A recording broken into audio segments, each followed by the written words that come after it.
tardes. Es que nos llevó mucho tiempo la reunión de seguridad el día de hoy, pero la buena noticia es de que hoy corresponde lo de quién es quién en las mentiras y terminando la exposición dejamos todo el tiempo para preguntas y respuestas. Y va a ser atrás, Buenos días, señor presidente, con su permiso. Este es el quién es quién en las mentiras de la semana del 27 de julio del 2022. Esta sección va a ser muy breve porque traemos una mentira y una buena noticia. Podemos pasar la primera, que es el bache en la pista de lo que tuvo mayor cobertura, con falsedades, por supuesto, en varios medios de comunicación. Este fin de semana se dio amplia cobertura en medios de comunicación al tema de un bache en una de las pistas del Aeropuerto Internacional de la Ciudad de México. Se desató una verdadera campaña de desinformación con el fin de atacar al gobierno de México. El diario Reforma, Aristegui Noticias, Imagen Televisión, Milenio, El Financiero, Sopitas y hasta personajes de la oposición como Lourdes Mendoza, Paola Migoya, Gabriel Cuadri y algunos más se montaron en el pequeño bache. Durante 10 horas que duró cerrada la pista, armaron un escándalo diciendo que todo era culpa de haber cancelado el aeropuerto de Texcoco. Lo que casi no se habla es que la Terminal 2 del Aeropuerto Internacional de la Ciudad de México se está hundiendo. Presenta problemas estructurales desde su construcción en tiempos de Vicente Fox Quesada y se está preparando un proyecto para reparar. Tenemos en la cobertura de los medios. Y bueno, para finalizar, les dijimos que iba a ser breve, tenemos una mentira y una buena noticia. De esas que casi no se divulgan mucho. La agencia Bloomberg, dedicada a asuntos financieros, publicó un reportaje titulado "El superpeso de México sorprende a los inversionistas que habían apostado por la eliminación. México seguirá en ascenso a costa de China. Es el comienzo de un cambio". Dice Bloomberg, en medio de la carnicería de las monedas de los mercados emergentes este año, ha habido un valor atípico sorprendentemente resistente, el peso mexicano. Se ha mantenido ya que casi todos los pares sucumbieron al incesante impulso alcista del dólar, con un rendimiento superior tan marcado que algunos analistas han decidido llamarlo el superpeso. Parte de la fortaleza proviene de factores bastante típicos: una política fiscal estricta y aumentos a las tasas de interés.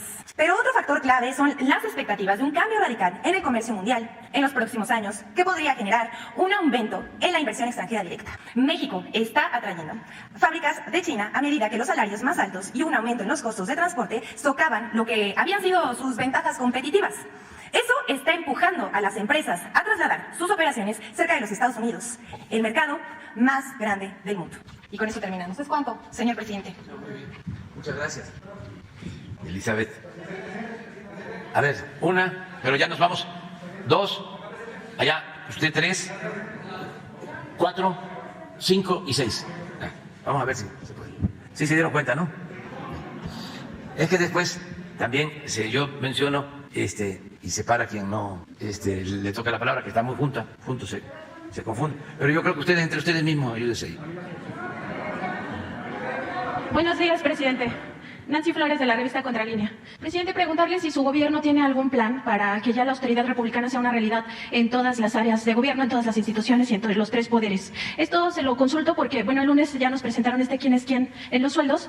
Sin embargo, pues es una revisión muy somera la que se hizo por parte del titular de la Profeco.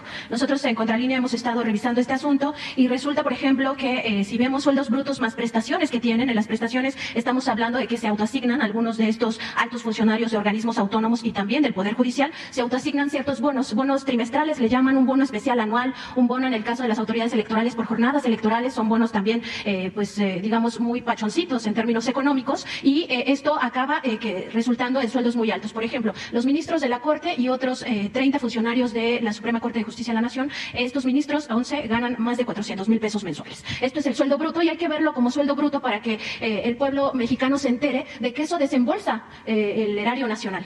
El pago de impuestos no es no nos están haciendo un favor a los mexicanos por pagar sus impuestos los altos funcionarios. Y, por ejemplo, en el Tribunal Electoral del Poder Judicial ganan 120,000 pesos más que usted cada mes. En el caso también del Banco de México son salarios tanto de la gobernadora como de los subgobernadores por arriba de los 350,000 pesos mensuales, y así nos podemos ir con cada uno de estos organismos: el Instituto Nacional Electoral, el Instituto Nacional de la Transparencia, el INAI, en fin, todos estos organismos autónomos, y también el Tribunal Federal de Justicia Administrativa, donde ahí los sueldos ya brutos superan los 500,000 pesos, algo que no veíamos en esta lista, y son más, no son solo la cúpula de estos organismos, sino también otros funcionarios de abajo. En el caso del Banco de México, por ejemplo, tienen seguro de gastos médicos muy, digamos, no es gastos médicos mayores. Si se enferman de una gripe, van al servicio médico privado y les dan las medicinas para esa gripe, lo mismo que si tienen una cirugía mayor. Es decir, es un seguro de amplia cobertura, tienen choferes, tienen automóviles asignados, se les paga hasta la gasolina, los viáticos, en fin, absolutamente todo. Y ahí hay que recordar en el Banco de México que tanto la gobernadora como los subgobernadores, cuando acaben este encargo, van a tener derecho a esta pensión vitalicia, algo que ya se había quitado a los expresidentes y que el expresidente Ernesto Zedillo lo sigue cobrando del Banco de México. Su pensión vitalicia que tiene del Banco de México supera los 130,000 pesos mensuales, pero otros que fueron gobernadores de esta entidad, como por ejemplo Agustín Carstens o Guillermo Ortiz, ganan más de 300,000 pesos mensuales por esta pensión vitalicia, que no tiene que ver nada con la jubilación. Todos los mexicanas tienen derecho a la jubilación, pero en el caso de la pensión vitalicia pues es otra cosa. Es una prebenda que por 4, 5, 6 años que estuvieron en este encargo se les da en el monto que pues ganaron al final. Lo mismo pasa con los ministros de la Corte y con otros funcionarios. Entonces preguntarle eso, si existe algún plan para que la austeridad republicana sea una realidad en los 3 poderes de la Unión y también en todas las instituciones, en todos los organismos autónomos. ¿Qué se podría hacer al respecto? Porque por conciencia pues ellos no lo van a hacer, están amparados. Sí, estamos conscientes de eso. Esto surgió porque ustedes preguntaron un lunes y estaba aquí Ricardo Sheffield y él tiene que ver con el quién es quién en los precios. No le corresponde, la verdad, pero le pedí para que no se tardara y se diera la información rápido. Y eso fue lo que hizo. Pero en efecto, hace falta más investigación y tomar decisiones sobre esto, porque fue bloqueada mi iniciativa original. Incluso hay una ley de austeridad republicana que no se cumple por esto. Los amparos y franco incumplimiento a la Constitución y a esta ley de austeridad. Entonces, vamos a buscar la forma de presentar una iniciativa de reforma a la ley de austeridad y si procede una nueva reforma a la Constitución para dejarlo más claro y que no se preste a las interpretaciones que hicieron en el Poder Judicial de manera leguleya los altos servidores públicos, que fueron los que promovieron lo de los amparos. Creo que un ministro o 2 fueron los que iniciaron con esto. Entonces, en su momento lo vamos a plantear para que no quedemos nosotros como encubridores. Si en el Poder Legislativo no se aprueba, ya es otra cosa, pero lo voy a hacer. Nada más que en su momento, antes de que se termine el gobierno, porque ahora tenemos 3 iniciativas pendientes, una que tiene que ver con lo electoral, que nos importa muchísimo, otra que tiene que ver con el que la Guardia Nacional pase a formar parte de la Secretaría de Defensa para que pueda mantenerse en el tiempo sin echarse a perder, que no vuelva a pasar lo que sucedió con la Policía Federal Preventiva, que la dejaron suelta dependiendo de políticos y se echó a perder, se corrompió. Entonces queremos que la Guardia Nacional quede inscrita a la Secretaría de Defensa, como las Fuerzas Aéreas, como otras ramas que tienen que ver con la defensa, el mismo Ejército, y así la Guardia Nacional. Porque está funcionando bien, se ha hecho todo un esfuerzo, ya tenemos cerca de 120,000 elementos, ya hemos construido como 260 cuarteles, se ha formado a todo el personal. Está bien calificada la Guardia en las encuestas, trae como un 75% de aceptación por encima de la calificación de las policías estatales y de las policías municipales. Solo le gana el Ejército y la Marina, y se requiere disciplina y se requiere profesionalismo y sobre todo honestidad, porque todos los actos de complicidad de los últimos tiempos tuvieron que ver con abogados, ingenieros, políticos que se ocupaban de la seguridad pública. Por ejemplo, del CISEN salieron muchísimos. Bueno, de ahí salió García Luna, ingeniero, pero no con una formación profesional, digo, con una, una formación adecuada, y actuaban como políticos. O sea, uno ve las fotos de García Luna y los trajes eran, pero hechos con sastres especiales, políticos. Por eso también manejaba muy bien los medios de información y los apantallaba, hablando de las pantallas. Un día sería bueno que se organizara una excursión a lo que era el búnker de García Luna, a donde llevaba a todos a enseñarles cómo con la tecnología se iba a enfrentar la delincuencia. Y salían todos aturdidos ahí. Y ahora sí. Y premio en Estados Unidos, super policía. Hasta el New York Times quemando el incienso. Entonces no queremos eso, porque estamos trabajando para formar gente recta, que viene de la defensa, que viene de Marina, jóvenes con lealtad al pueblo, con lealtad a México, incorruptibles. En los tiempos del predominio neoliberal no había moralización. Los equipos encargados de enfrentar el narcotráfico tenían como premio quedarse con el botín. Llevaban a cabo un operativo y se quedaban con todo lo que confiscaban como recompensa. No, así no es la cosa. No debe ser así. Entonces, si no dejamos a la Guardia Nacional bien sembrada en una institución como la defensa, pues va a aguantar un sexenio y vamos a volver a lo mismo, que hay que cuidarse de la policía, no solo de la delincuencia, porque son lo mismo. Entonces, vamos a atender esto. Les comentaba de estas iniciativas, que por eso voy a dejar que pase un tiempo. Y la tercera es, aunque es un asunto más del Ejecutivo, pero de todas maneras quiero que se envíe al Legislativo, es lo del cambio del horario de verano, que ya regresemos a lo de antes y vamos a que se apruebe una reforma. Entonces, pasando, lo hacemos. Sí les adelanto que de todas maneras ya vamos a pasar de la fase de la austeridad republicana a una fase superior, que es la de la pobreza franciscana. Porque tengo reunión mañana con el gabinete y vamos a llevar a cabo medidas de austeridad adicionales. Como vamos a reducir bastante, casi no va a haber viajes al extranjero. Ya vamos a procurar que toda la comunicación se haga por teléfono o por teleconferencias. Y vamos a reducir viáticos aún más y otras medidas. Quiero informarle al pueblo que desde que estamos en el gobierno no hemos comprado un vehículo nuevo para funcionarios públicos, uno solo. Yo la camioneta más nueva que tengo es del 2018, que la compraron antes de que yo llegara, y ya tiene 280,000 kilómetros. Pero tenemos ya camionetas de las que usamos, de 400,000 kilómetros y de 10 años de uso. Estamos dando mantenimiento y funcionan bien. No me han dejado tirar en las giras. Y vamos a avanzar más en el plan de austeridad, dependientemente de lo que tiene que ver con poderes autónomos, y que eso tiene que tratarse como una cuestión de Estado. Es austeridad republicana de Estado, para seguir manteniendo ahorros, para seguir sin deuda, sin solicitar deudas adicionales, sin aumentar impuestos, sin aumentar el precio de las gasolinas. La fórmula es sencilla, es cero corrupción y austeridad, para liberar fondos al desarrollo, entregar recursos a la gente más necesitada. Pues nos hemos ahorrado ya, podemos hacer la cuenta, pero ya podemos estar, en el tiempo que llevamos, con ahorros del orden de 2 billones de pesos. En general, les voy a poner un ejemplo, porque si no, no nos entendemos. ¿Por qué no pones el informe de hoy sobre el huachicol? ¿Cuánto nos hemos ahorrado combatiendo el huachicol? Y luego les voy a dar otro dato. ¿Cuánto nos hemos ahorrado exigiendo a los grandes contribuyentes que paguen impuestos y prohibiendo la condonación de los impuestos? Debe de haber alguna... Este es el comportamiento. Incluso estamos ahora haciendo algo especial. Este era el promedio de lo que se robaban cuando entramos. En el promedio del 2018, 56,000 barriles diarios.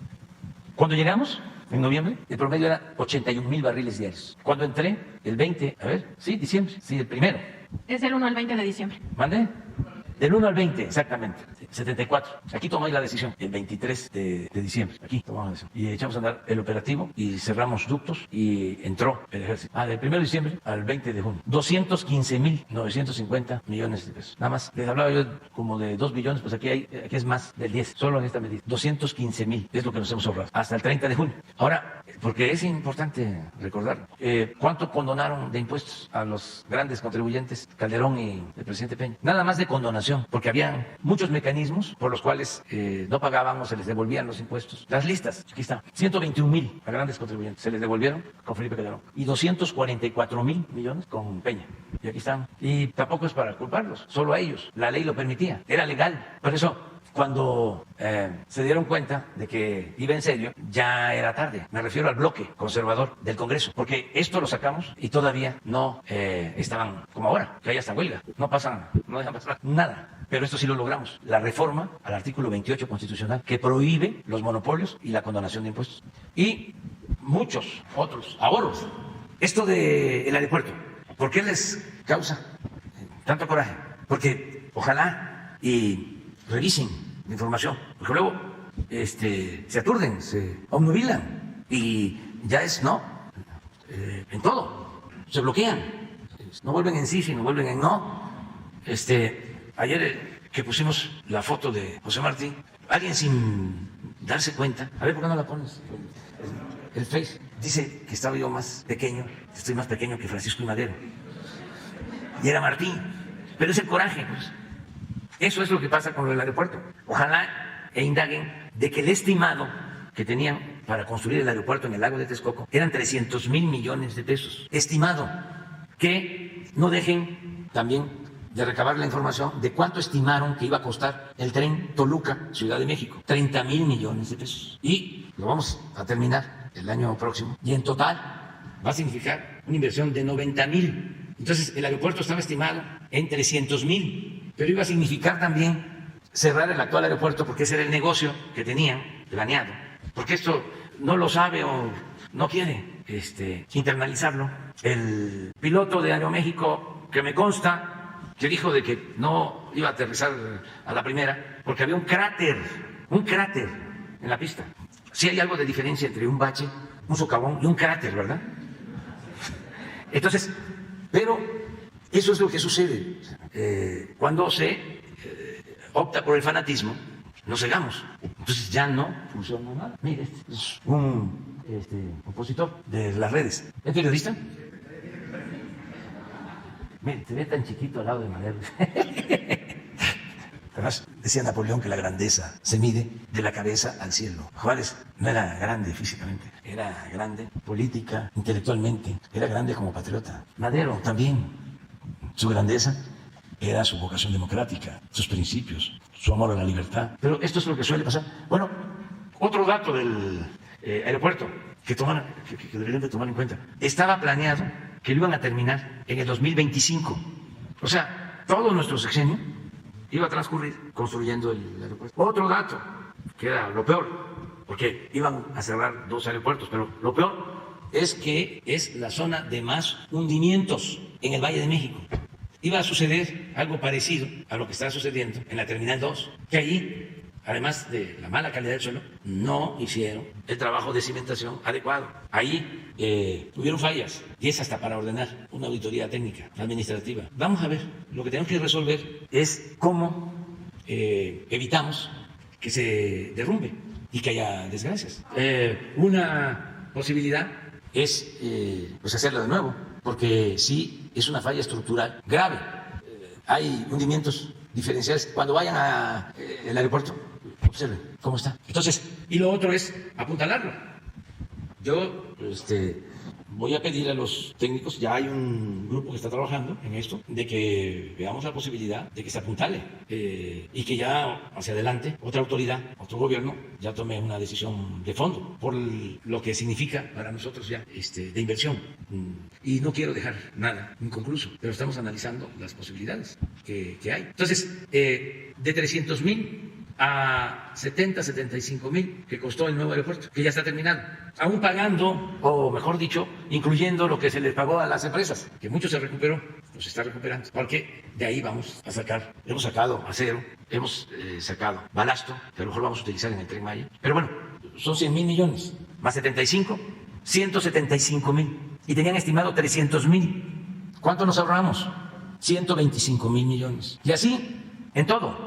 Entonces la fórmula funciona. Si alguien me pide una recomendación de cómo hacer un buen gobierno, entre otras cosas, algo muy sencillo pero trascendente es no permitas la corrupción ni los lujos en el gobierno. Y ahorra.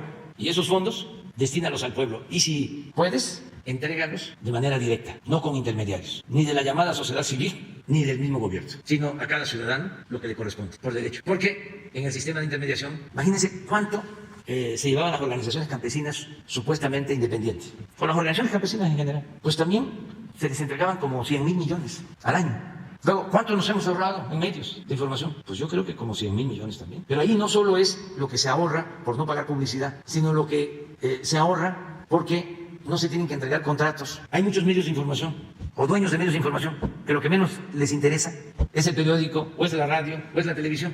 Eso lo tienen para presionar y poder hacer negocios de otro tipo con el gobierno. Periodistas o dueños de medios de comunicación, hablando del aeropuerto, ya le habían entregado una pista a un dueño de un medio de comunicación. Y me van a decir ustedes, a ver, nombres. No voy a estar yo haciendo el trabajo. O sea, ustedes son mironas y mirones profesionales. Y dueños de comunicación dando servicio de vigilancia. Y dueños de medios de comunicación dando servicio de telefonía. Y dueños de medios de comunicación administrando reclusorios. Y dueños de medios de comunicación haciendo todo tipo de obras de proveeduría al gobierno. Porque si no, se enojaban, y habían campañas en contra. Y otros, los más conservadores, unos vinculados al gobierno de manera directa y otros triangulando como protectores de Iberdrola, de Odebrecht, de empresas monopólicas. ¿Y de dónde reciben su financiamiento? De esas empresas, que las defienden más que nada. Por eso, ¿quién defiende al pueblo? En los medios. O sea, es muy bueno ese debate. Soy crítico del poder. ¿Sí está bien? No estoy con nadie.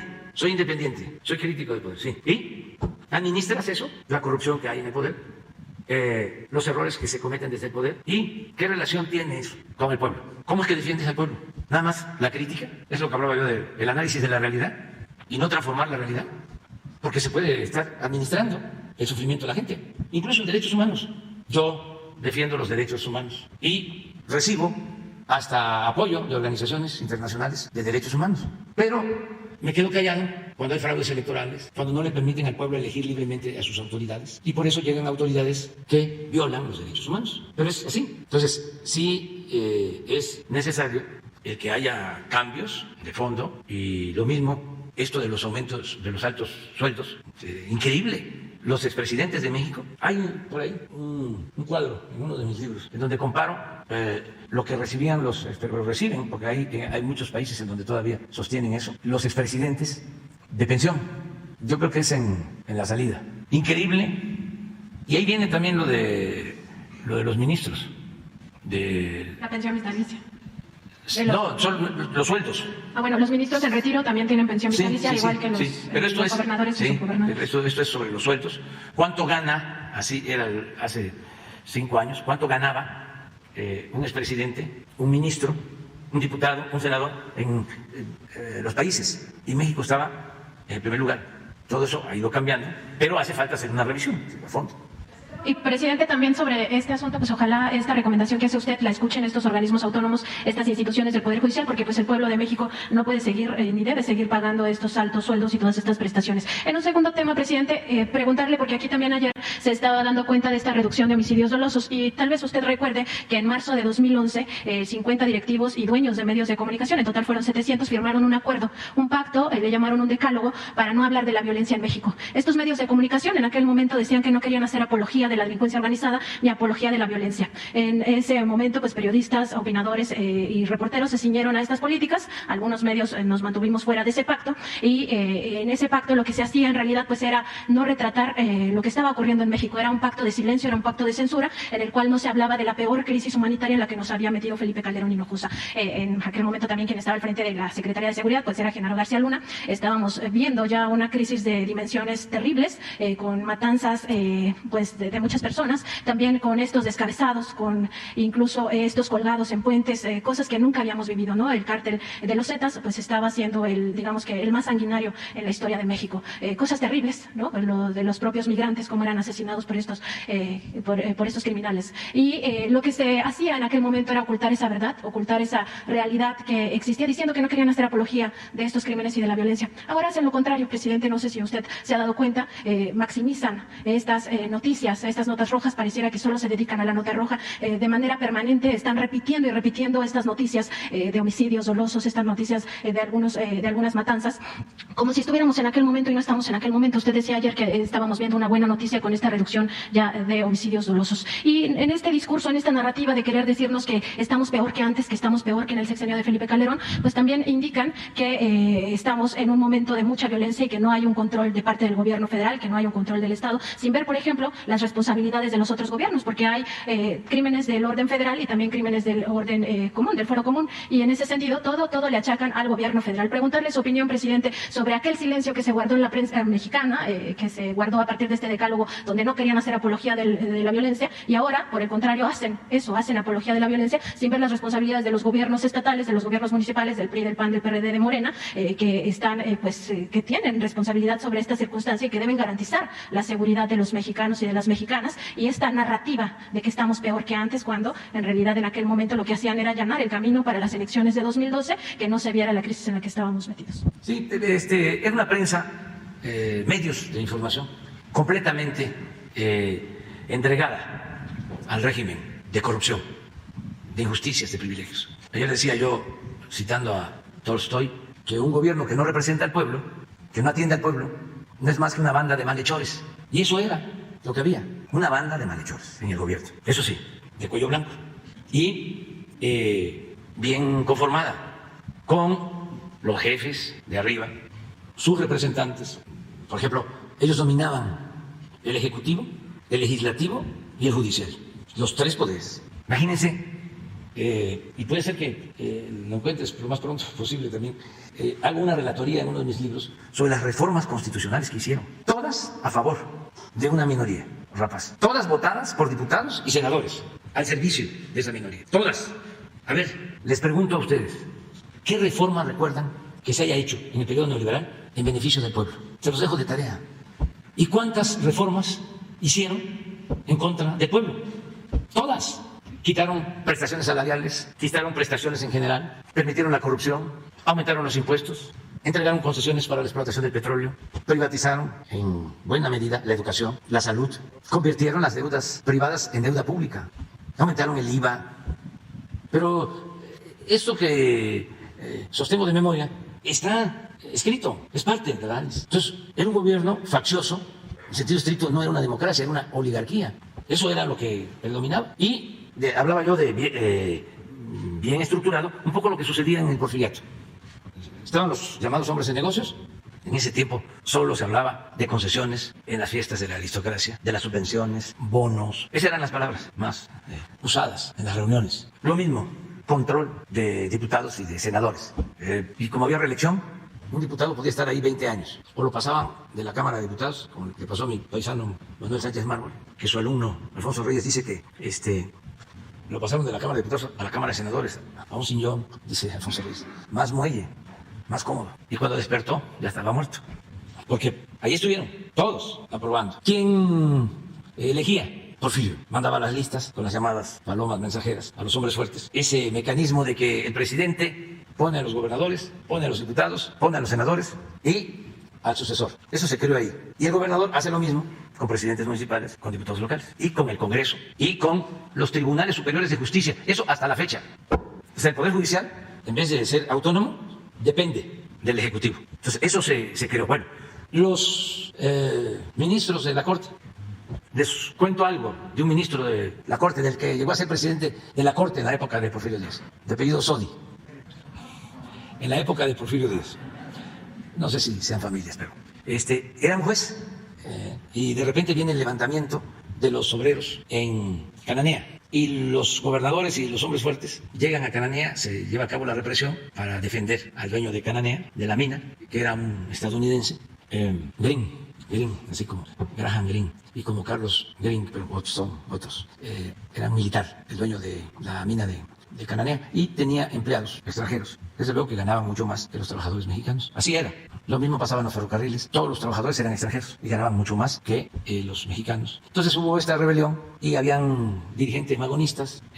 ¿Cómo se llama el dirigente? Pues Vaca Calderón, que es de Nayarit, y Diegues. Y los gobernadores de Sonora van ahí, Torres y otro, que era también hombre fuerte, y le escriben, le mandan un telegrama al secretario de Gobernación, secretario del Interior, que era Ramón Corral, también de Sonora, y hombre cercano a Porfirio, que también toda una historia, hombre fuerte. Pero este Ramón Corral era muy reaccionario, pero más inteligente que los que estaban en su estado gobernando, como jefes políticos. Y le dicen en el telegrama que para escarmiento tienen que fusilar a Diegues y tienen que fusilar a Vaca Calderón y a todos los cabecillas. Y Corral les manda a decir, les regresa, no vayan a hacer eso, porque va a ser un escándalo. Sí, de por sí, ya los opositores están protestando, ya había una oposición. Y la prensa de ese entonces oficialista, el imparcial sobre todo, llamando a los dirigentes revoltosos, y no sé si entonces se usaba anarquistas, pero yo creo que también comunistas, nihilistas, populistas, ya, los editorialistas. Y entonces les dice, no, va a ser un escándalo. Les voy a mandar un juez que se va a hacer cargo de todo. Y les mandó a Sodi. Y Sodi, pues, los condenó. Y de Sonora a San Juan de Ulúa. Y se estuvieron presos hasta que triunfó el movimiento maderista. 5 años en San Juan de Ulúa, 6. Y ahí pasa el tiempo y a Sodi lo van ascendiendo y llega a ser presidente de la corte. Ese que juzgó a los dirigentes. Bueno, eso era. Pero también Porfirio tenía a intelectuales alcahuetes. Que Gramsci hablaba de intelectuales orgánicos, que se dedicaban a hablar bien de él. Llegaron al extremo hasta de falsificar una carta de Tolstoy que supuestamente le envió a Porfirio Díaz, haciéndole un gran reconocimiento por su labor. Así como el Time de ahora, ¿no? Creo que a Peña o a Aspe o a Calderón lo sacan en portada, el mejor, ¿cómo era? Sí, el Time, ¿no? Las portadas. Así. O lo del New York Times dedicándole una gacetilla a García Luna. Pues escritores, poetas, que luego se lanzaron contra Madero y luego se volvieron huertistas. Por eso me encanta, admiro a Elena Garro, de los pocos que escribieron sobre eso, sobre ese servilismo de los intelectuales, en la época de Porfirio y sobre todo en la época de Huerta, después de que habían asesinado a Madero. Y luego viene la prensa, ¿sí? Entonces son capas. Y también los científicos, que juegan otro rol. Entonces, de una u otra forma, se parece mucho lo que se vivió últimamente en México con aquello. Tiene muchos parecidos. O sea, esa actitud que estás mencionando ahora de los medios, ¿no? Que pues todos nota roja. Antes solamente en el alarma, pero ahora ya se generalizó. No hay. Y no es nuevo, ¿eh? Lo que pasa es que ahora sí se hace más evidente, pero durante mucho tiempo los medios sometidos. Yo tengo, por ejemplo, mucha extrañeza, me llama la atención, que Calles era el hombre fuerte, el maximato, impone a 3 presidentes, de una u otra forma está de acuerdo en que llegue de candidato el presidente Cárdenas, nada más que pues, el presidente ya Cárdenas pinta su raya y viene la ruptura, ya lo que ya sabemos, pero Calles fue muy fuerte, un poco era el papel que quería jugar Salinas, un maximato, por eso creó el llamado Grupo Compacto y le entregó los bienes de la nación a sus allegados y se conformó una nueva oligarquía en México, porque pensó de que iba a seguir él mandando. Pero miren lo que sucedió con Zedillo. Yo creo que si Salinas desprecia a alguien, yo no estoy ahí, pero en los primeros lugares, pero no tengo duda de que le tiene muchísimo coraje a Zedillo, porque no contaba con lo que iba a suceder, de que Zedillo se le iba a voltear y Salinas lo considera un traidor. Pero el proyecto era hacia adelante. Y sí continuó el salinismo como política, porque siguieron entregando los bienes. O sea, Zedillo fue del Fobaproa, pero lo pudo haber hecho Salinas. Y Zedillo fue el de los ferrocarriles. Y no lo hizo Salinas porque no le dio tiempo. Salinas le dio tiempo de los bancos, le dio tiempo de las empresas de telecomunicación, pero ahí empezó el salinismo como política. Y continuó con Fox y continuó con Calderón, hasta Peña. Nada más que él imaginaba que pues iba a ser más cómodo, más sencillo, ¿no? Y no contaba con lo de Zedillo, que mete a la cárcel a su hermano y se lanza en contra. ¿Qué pasa con la prensa en ese entonces? Todos alineados. Yo recuerdo que había estado con Salinas Héctor Aguilar Camín, cercano, pero cae en desgracia por el pleito con Zedillo Salinas, y Héctor Aguilar Camín se vuelve zedillista y niega a Salinas. Y ahí se dan a conocer los cheques. Y ahí se dan a conocer cosas, ¿sí? Pero lo mismo sucede cuando quiere regresar del exilio, Salinas, a presentar un libro, y una semana antes, unos días antes de la presentación, salen unas llamadas telefónicas de su hermano, de Salinas, con su hermana, en Televisa, en la noche, creo que Joaquín López Dóriga. O sea, y ya no, ahora sí que se suspendió la presentación del libro. Pero así es. Bueno, hablaba yo de lo del callismo. ¿Qué pasa cuando el presidente Cárdenas toma la decisión de invitar al presidente Calles a que salga del país? ¿Qué pasa en los medios? Después de tanto poder de Calles, nada es nada. Por eso, esto que estamos viviendo no es nuevo, sobre el papel de los medios y su subordinación al poder, su vinculación al poder. Ahora es distinto porque lo que queremos es que haya libertad, y no están acostumbrados a la libertad, están acostumbrados a negociar con la libertad. No es la defensa de la libertad de expresión, es utilizar la libertad para defender intereses creados. Afortunadamente, pues como siempre lo decimos, ahora están las redes sociales que las pueden inundar de bots y todo, pero ya podemos, cada persona que tiene un teléfono puede poner lo que considere. Eso no existía antes, eso realmente fue una contribución. Ya podemos hablar con plena libertad y no reprimir a nadie, no limitar a nadie en redes sociales, en periódicos. Que si el presidente del PRI, yo ayer me equivoqué, dije que había estado en Estados Unidos y había estado en Europa, pero ayer mismo, o antier, fue a Estados Unidos y está en libertad de hacerlo y nunca va a ser molestado en nada. Los asuntos judiciales, pues esos los ven las autoridades competentes. No es un asunto mío. Yo cuido de que nadie sea perseguido, maltratado. Siempre he dicho, no es mi fuerte la venganza, no odio. Yo estoy contribuyendo, como muchos, a que limpiemos de corrupción nuestro país, que se purifique la vida pública de México. Eso es lo que estoy haciendo. Ahora que la primera vez que regresó de Europa, pues hay una orden en migración de una denuncia presentada por la Fiscalía de Campeche y, de acuerdo a la ley, tienen que hacerle algunas preguntas. Incluso firman lo que contestan. Y él firmó la primera vez y le llevaron, primera llamada, le llevaron el documento, lo vio, lo firmó, dijo que estaba bien. Ahora, ayer, me entregaron el informe de lo que sucedió. Lo mismo, creo que tardó 20 minutos. Y habían 3 abogados, incluso el agente que lo atendió, o quienes lo atendieron, se quejaron de la prepotencia de los abogados, de insultos y todo, y se portaron pues de manera responsable, no cayeron en ninguna provocación. Pero no hay que reprimir, perseguir, censurar a nadie. Y no pasa absolutamente nada, nada. Lo que cuenta pues es que actuemos con rectitud, que tengamos autoridad moral y que le tengamos confianza al pueblo, a la gente. Es que no quieren aceptar, se niegan a aceptar de que el pueblo es sabio, que el pueblo es inteligente. Tienen en la cabeza la idea de que el pueblo es tonto y que es manipulable. No, el pueblo de México es de los pueblos más conscientes del mundo. Si me dicen, ¿en qué se ha avanzado? No, pues no solo ya no se condonan los impuestos a los potentados, no solo ahora ya todos los adultos mayores tienen su pensión, no, en lo que hemos avanzado más es en el despertar de las conciencias, en la revolución de las conciencias. Ese es el avance mayor, eso es lo más importante, y que lo estemos logrando de manera pacífica, es una hazaña de todos, porque eso va a ayudar. Imagínense que Bloomberg diga de que el peso nuestro, nuestra moneda, está fortalecida. Eso es mucho, muy importante, que México es de los países más atractivos en el mundo para la inversión extranjera. Entonces, ese es el camino, el de la honestidad, el de garantizar las libertades y de seguirnos ocupando de las cosas. Gracias, presidente. ¿Cómo? Pues nos van a entregar en una semana ya un diagnóstico sobre la Terminal 2. Ya intervino el Instituto de Ingeniería de la UNAM y ya se hizo un estudio preliminar sobre las fallas, pero quedamos en revisar todo, se formaron equipos de trabajo y en una semana ya tenemos un primer resultado y lo vamos a dar a conocer aquí. Es que no quiero adelantar nada porque se está invitando a expertos, estructuristas, y es un grupo de ingenieros para que nos digan qué procede, que tengamos opiniones sobre esto. De que estuvo mal hecho, no hay duda. Y lo que tenemos que procurar, bueno, ya hay partes en donde se levantaron por completo los pilotes, la cimentación. Entonces, sí, tenemos que verlo. No sabemos, es que a lo mejor no se cierra. Y lo que se hace es que se apuntala para proteger a la gente. terminal 2, es más que las cifras, ¿no? Al terminal es lo que se volvería... No, estamos hablando del edificio. Del edificio. ¿Quién quedó?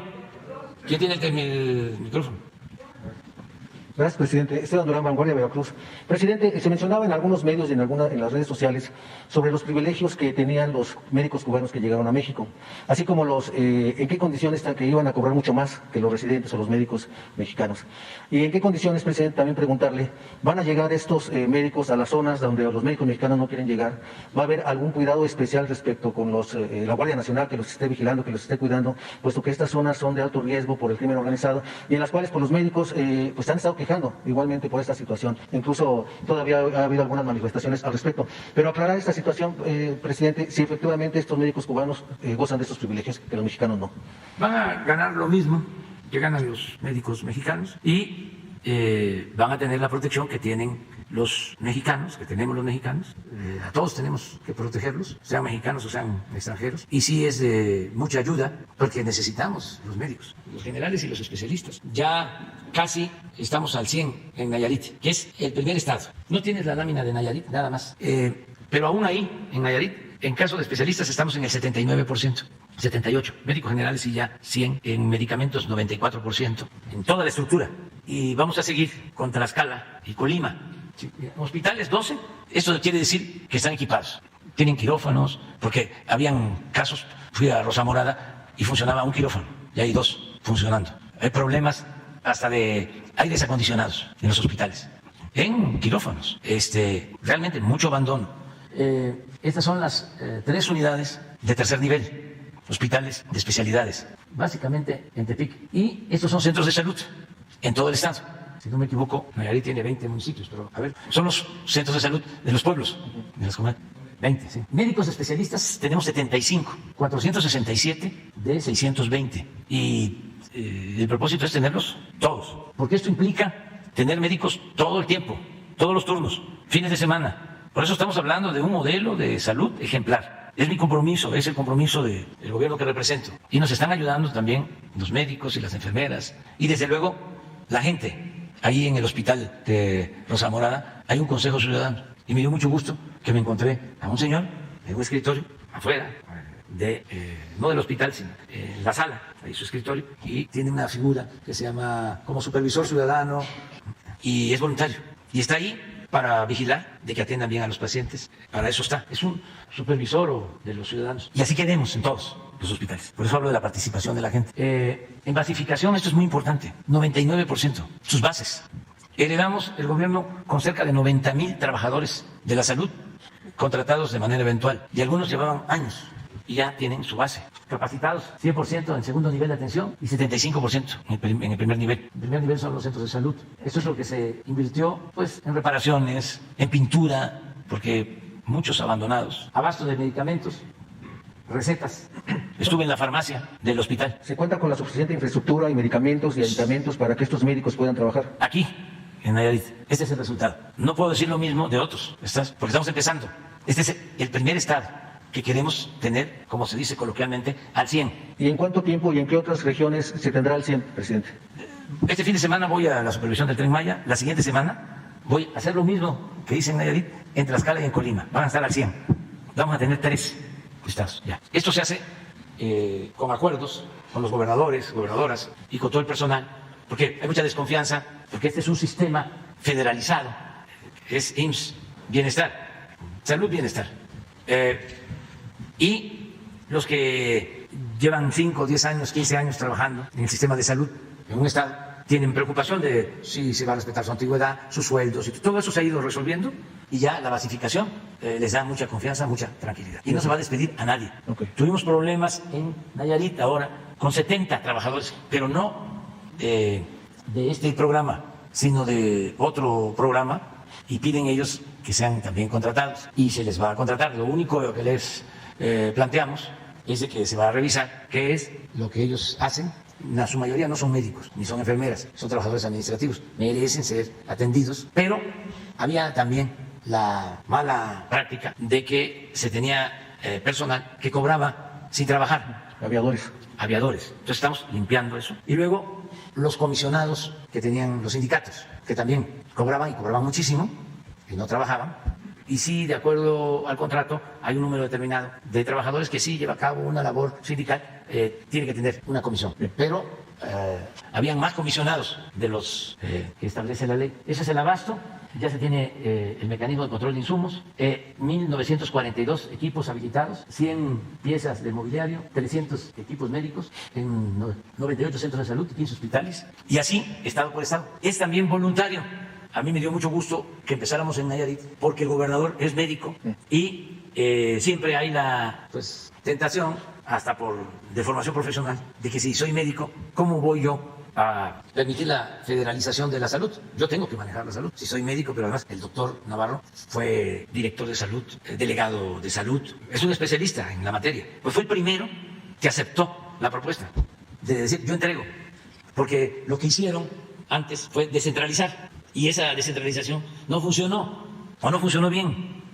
La federación lo que hacía era mandar los fondos para el llamado seguro popular, que ni era seguro ni era popular. Y esos fondos no se manejaban bien, no generalizo, pero había mucha corrupción y se usaban para otros fines. Y por eso surgieron toda una camada de políticos que se dedicaban a vender medicina y equipos. Y nos costó muchísimo todavía enfrentar ese grupo muy poderoso, porque incluso habían logrado que no se permitiera la importación de medicamentos. Se tenían que comprar los medicamentos en México y ni siquiera se compraban a los laboratorios, sino a estas empresas distribuidoras manejadas por políticos. Peor aún, estaba y sigue estando, y ahí vamos, el ISSSTE, porque ahí subrogaron todos los servicios y detrás de las contrataciones de esos servicios están exfuncionarios públicos que estuvieron en el ISSSTE. Pero bueno, a tu pregunta, con algunos médicos cubanos, que les agradecemos mucho, vamos a terminar de cubrir en todos los estados. De todas formas, no nos va a alcanzar. Estamos viendo en otros países, porque es muy grave lo que sucedió. Rechazaron tanto a los jóvenes que querían estudiar medicina, hubo tanta exclusión irresponsable, que tenemos déficit de médicos en México. No tenemos los médicos que necesitamos. Y no se trata aquí de que me contesten, o sea, así, de que estoy más pequeño que Francisco Madero. Los invito al análisis, a la reflexión, que vean si lo que estoy diciendo es cierto o no, que me desmientan con pruebas, que me digan si tenemos pediatras, para que tengamos pediatras en todos los hospitales públicos. Pero no es así, desgraciadamente. Entonces, estamos abriendo escuelas de medicina, de enfermería, en todo el país. Debemos de tener abiertas como 40 en las zonas más apartadas. Y ampliamos, porque aunque parezca increíble, no solo no les importaba que se especializaran los médicos, sino los médicos, algunos ya especializados, no querían que se aumentara el número de especialistas. Entonces, había posibilidad, y también que se informen para que me contesten. Tenían oportunidad 10,000, ahora hay 20,000 espacios, el doble. Y tenemos un programa de becas para especializarse en el extranjero, porque aún con todo lo que estamos haciendo, como es mucho el déficit, cuando termine nuestro gobierno no vamos a tener el 100, se va a necesitar más tiempo. Todo eso fue el daño que causó la política neoliberal, entre otras cosas. Y eso es lo que tenemos que debatir. A ver, ¿cómo lo justifican? ¿Cómo lo explican? Gracias, presidente. En otro tema, ¿cómo va lo de la información con la supuesta corrupción y supuesto desfalco en Segalmex? Un desfalco de 9,000 millones de pesos, presidente. Ya se está investigando eso. ¿Sabremos quiénes son los responsables de este desfalco y cómo se va a corregir todo esto en Segalmex, que pues afecta a millones de mexicanos igualmente, presidente? Hay una investigación del gobierno, hay denuncias desde hace más de un año. Están ya procesos abiertos en la Fiscalía General de la República, y le voy a pedir al secretario de la Función Pública que venga y explique sobre este fraude y la forma en que se está actuando. Bien, presidente. Gracias. Ya finalmente, presidente, el huachicoleo continúa funcionando, pero era el huachicoleo de gas en el norte de la República. Esto acusan empresarios de distribuidores de gas del centro norte de Coahuila, en donde denuncian a Sergio Garza Vara y Gerardo García Castillo, expresidente municipal de Monclova, y también quienes son acusados de lavado de dinero, así como el huachicoleo en sus empresas. Se presume que este huachicoleo de gas lo obtienen en una planta de Pemex, allá, en Cadereyta, Nuevo León, en la que pues se sospecha, entran y salen con grandes cantidades de gas. Pero además, presidente, estos personajes, como siempre sucede, se dicen protegidos por funcionarios, se dicen protegidos por la Secretaría de Energía, se dicen protegidos por el titular de Profeco. Y entonces estos empresarios gaseros ya presentaron las respectivas denuncias y demandan y piden que haya una revisión en ese sentido, pues para evitar esa competencia desleal, e igualmente que no se vean afectados los consumidores finales, presidente. Gracias. Sí, se está haciendo un trabajo de investigación. Qué bueno que das a conocer esta denuncia. Vamos a pedirle a Rocío Nale que profundice. Parte de las diferencias que tenemos con las empresas estadounidenses, no con todas, es porque también hay acusaciones de contrabando de combustible y se les cerraron. De contrabando de diésel, de gasolina, y no tengo información sobre gas, pero lo estamos viendo. O sea, y no hay protección para nadie, cero impunidad, porque si no, no avanzamos. Si se protege a corruptos, no avanzamos. Y eso se sabe bien y no tenemos ahora elementos. Esto que mencionas de Segalmex se está investigando a fondo, se va a castigar a responsables. Empezó porque se descubrió de que un administrador puso dinero, no sé si de Diconsa o de Segalmex, si de Diconsa, en una financiera. Esa financiera ofrecía supuestamente más intereses. El que dinero del presupuesto vaya a una financiera ya es un delito. Eso no se puede hacer, ni con el pretexto de que van a obtener más rendimientos. No. Entonces se descubrió, luego se investigó a la financiera y resulta que es una financiera que viene de tiempo atrás haciendo lo mismo, protegida, sin sustento económico. O sea, como lo de las cajas de ahorro, la misma. Entonces, ahí sí se pudo recuperar esa parte del dinero, pero eso fue lo que llevó a hacer la investigación y se encontraron otras cosas, y es lo que se está castigando. Ahora, esta caja de ahorro o esta financiera hizo lo mismo en otros casos y se está investigando porque no pueden estas financieras actuar sin el respaldo de un banco, y si se encuentra que hay responsabilidad del banco, quien tiene que responder es el banco, porque por lo general estas financieras no tienen nada, son puros negocios de papel. Sí, me las entregas. Y nos vemos mañana, ¿no?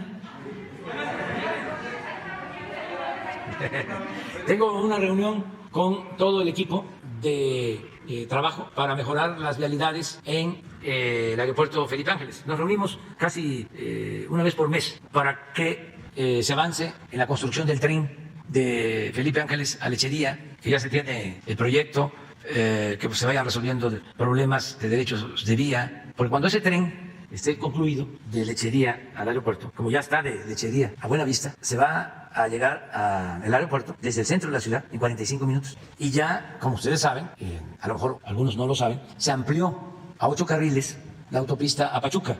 Y estamos haciendo otras vías de modo de que se pueda llegar muy rápido al aeropuerto Felipe Ángeles. Estamos haciendo glorietas, libramientos, estamos invirtiendo para que se ahorre tiempo. De todas formas, si se llega a ese aeropuerto, como tiene equipo moderno y está bien administrado, vamos a suponer que se hace 1 hora. Se puede llegar media hora antes de tomar el vuelo, porque en 15 minutos se despacha. Es lo más eficiente que hay. Lo que puedan perder de tiempo en llegar, lo ahorran en el trámite que se hace. Hace falta explicar todo esto y además, como es tanta la avalancha en contra, pues a veces no da tiempo y como que también ayuda a que se den estas campañas, estas lanzadas, para ver cómo actúa la gente.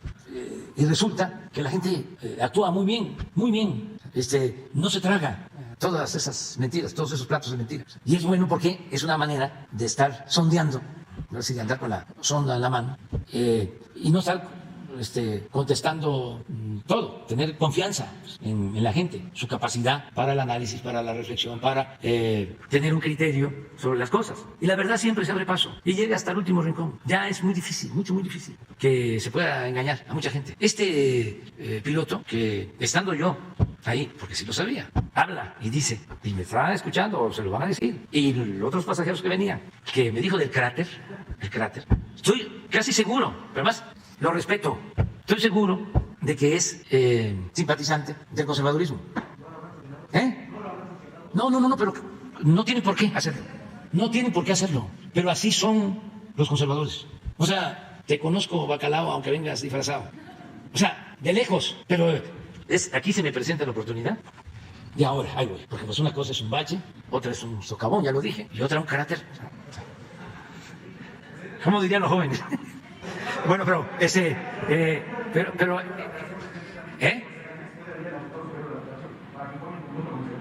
Primero el de la función pública, porque ese es otro poder, ¿sí? Lo que nos corresponde a nosotros. Pues cuando yo pueda, es que ahí se están mudando poco a poco los de las empresas y no queremos forzar a nadie, o sea, no los queremos tocar ni con el pétalo de una rosa, porque vamos muy bien. O sea, imagínense, ¿qué hacemos con meter a una oficina al presidente del PRI y tenerlo ahí 1 hora, 2 horas? Se va, ya fue a la OEA, ahora va a la ONU. O sea, entonces, no. O sea, en Estados Unidos, les voy a contar algo, hacen listas negras, porque ya no. Y los que participaban en los movimientos de liberación nacional y todo, hacían un viaje al cuartito, de ahí buscaban. Ya eso ya no lo hacen. Pero a mí me lo hicieron, no porque estuviese en una lista negra, sino porque cuando entró el presidente Trump, que adelanto a decir que cuando me tocó hablar con él, tratar con él, llevamos una muy buena relación, porque fue respetuoso con México en el tiempo que estuve y con el gobierno. Antes no, sobre todo en su campaña. Que para política es tiempo y son circunstancias. Entonces, cuando él inicia campaña, que hay que estar ahora muy pendientes, porque siempre sacan el racismo y la discriminación y se lanzan contra migrantes y se lanzan contra México, porque ellos apuestan a que eso les da votos. Yo sostengo de que están equivocados. Y cada vez quien haga eso va a recibir menos votos. Porque además nosotros desde aquí, ya lo dijimos, vamos a estar en contra del maltrato a nuestros paisanos. Y vamos a aplicar, lo he dicho, lo de la frase de la canción de Rubén Blades. Se la vamos a mandar a decir, les vamos a mandar a decir a nuestros paisanos. Que el que no quiere a su patria, no quiere a su madre. Para que el que hable mal de México, sepa que no nos gusta y que tienen que aprender a respetarnos. El que hable mal de los mexicanos. Bueno, al principio, los asesores del presidente Trump pues le recomendaron ese discurso, incluso lo del muro y todo lo demás. Durante el tiempo que estuvo de presidente, y yo también de presidente, en 2 ocasiones usó la palabra muro frente a mí. 2, una por teléfono y otra ya en una cena que no estaban los medios, porque fui a Washington, tuvimos actos y el compromiso fue muro no, porque si se toca el muro, el tema del muro, voy a responder. Y si nos vamos a enfrentar, ¿para qué voy? Ni a ustedes ni a nosotros nos conviene el pleito. Entonces hubo el acuerdo de que no se hablara del muro. Ya cuando terminamos y ya viene la cena, como es él, ya dice, ya terminamos. Ahora sí puedo hablar del muro. Ya se ríen ya todos, ¿no? Pero además 2 ocasiones. Bueno, cuando ya era presidente, y yo ni siquiera era candidato, pero él empieza con esa campaña, yo decidí ir a Estados Unidos a apoyar a los paisanos. Y estuve en varias ciudades. Estuve en El Paso, estuve desde luego en Los Ángeles, estuve en Nueva York, Chicago, en Laredo, en varias ciudades. Y ya nada más me quedaba una. Y entraba yo sin ningún problema. Y hablaba en las plazas en defensa de nuestros paisanos. Y cuestionaba fuerte esa política anti-mexicana, anti-migrante. Y ya me toca el último acto en San Francisco. Y San Francisco es de las ciudades santuario, de las ciudades de mayor libertad, con más respeto a los derechos humanos, con más respeto a todo. Una ciudad muy igualitaria. Bueno, pues ahí llego. Y ya me estaban esperando ahí, a la oficina. Y como no hablo inglés, trajeron a un traductor. Pero ya estoy en la oficina. Ya sabían todo. ¿A qué iba yo? Pues ya era el último acto. Y estaba el traductor. ¿Y a qué viene? Le digo, a un meeting. Estoy invitado a la plaza. ¿Y de qué va a hablar? Pues voy a hablar en contra de la política del presidente y del maltrato a los migrantes. ¿Y va a criticar al presidente? Sí, le digo. Poquito. Y ya se ríen. Ya pasé, sin problema. Eso hablando de las aduanas, ¿no? Que por cierto, los que han viajado lo saben, son especiales los que trabajan en las aduanas, en todo el mundo, casi son muy parecidos. Entonces nosotros no vamos a reprimir a nadie. Eso quiero dejarlo ya claro, que todo el mundo se exprese, se manifieste. Este es un santuario de libertades, este país. Nadie va a ser censurado, nadie reprimido, nadie, absolutamente. Y vamos a proteger a todos y a nuestros adversarios. Darles todas las garantías. A Pedro Ferriz, que ya rompió con Frena, a todos. Con Pedro Ferriz tenemos diferencias desde hace 20 años o más, que tenemos diferencias.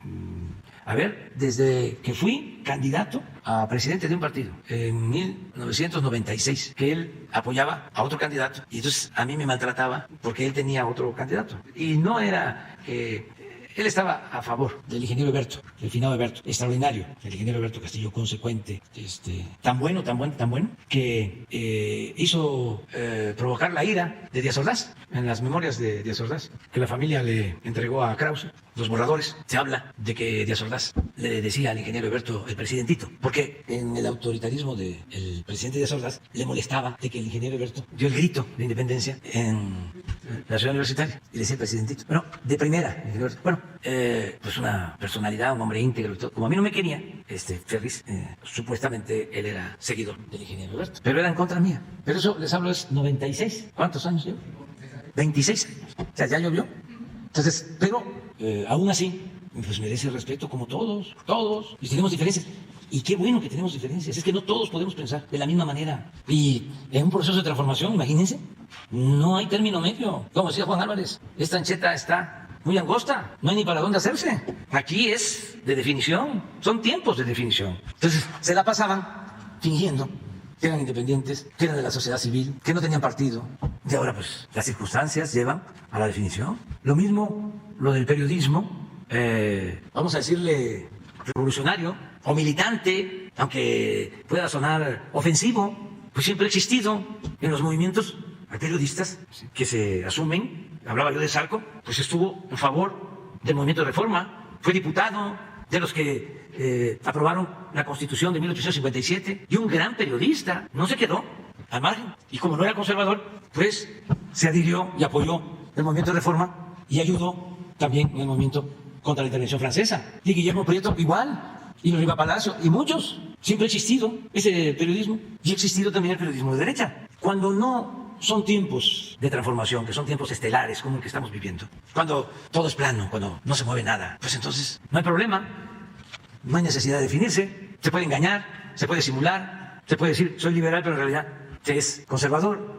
Decía Melchor Ocampo también en la transformación, dice los moderados, que vienen siendo los de la sociedad civil, los independientes, los que no toman partido. Decía Melchor Ocampo, los moderados no son más que conservadores más despiertos. Entonces, eso es lo que está sucediendo en nuestro país, pero es importantísimo. Y no agredirnos, no pelearnos. Los debates en las redes, cuando los veo, hay un compañero que voy a tratar, es que se me olvidan sus nombres. Ese ya lo mencioné aquí, es bueno, pero hay otros. Antier y ayer, pues casi todo el día, un debate muy bueno. Mañana me comprometo a traer su nombre. No sé si sea su nombre o su seudónimo. Hay una señora que tiene, que está enferma, no Beatriz, la de Sonora, sino otra señora, que sale con un sombrero, que es también...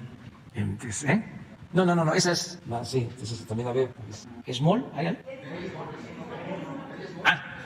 No, aparte la señora, pero él es muy bueno. Ya lo voy a perjudicar, pero ni modo. Sí, muy inteligente, o sea, sabe argumentar, argumenta. Y eso es, pues, que no se insulte, sino que haya debate con argumentos. Y así hay otros, hay dos que me parece que son señores grandes. Él es muy bueno, muy bueno. Sí. A ver si mañana pone. Y hay otro, es que acaba de escribir un libro sobre, Ramiro Padilla. Sí, muy bueno. Bueno, ya, mañana.